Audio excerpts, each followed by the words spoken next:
jenny तकिन यस्तो आएको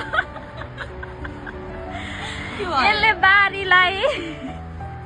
एउटा नभए अर्को फलाएको छ फलाउने कोसिस चाहिँ गर्छ फलाएको पनि छ किन यस्तो भएको हैन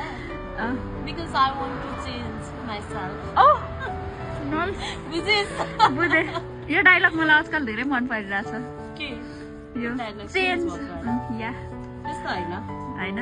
गर्ने चाहिँ के त अनि टाइम पास गर्नु पर्दैन यो गर्यो भने त एटलिस्ट राम्रो फल्यो भने फल्यो फलेन भने तर बोट बिरुवा रोप्यो भने धेरै थेरापी हुन्छ आई नि मिन फल्यो भने त हैन एटलिस्ट खाना त थेरापी पनि हुन्छ कि जापानमा कति महँगो छ थाहा छ नि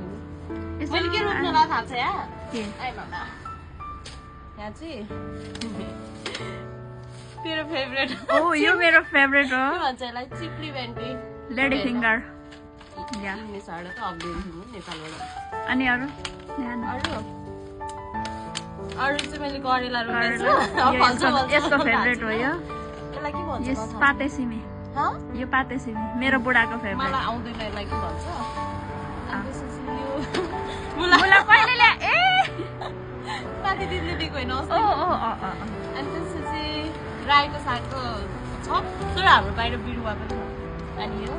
धनिया धनिया त हाम्रो फेभरेट हो यहाँ पनि म चाहिँ हुँदैछ चिप्ली भेन्डा रोप्नुलाई यो धनिया हो यो बढ्दैन ग्यान्टेको ग्यान्टे छ अब फल्छ कि फल्दैन त मलाई थाहा छैन जस I will try my best okay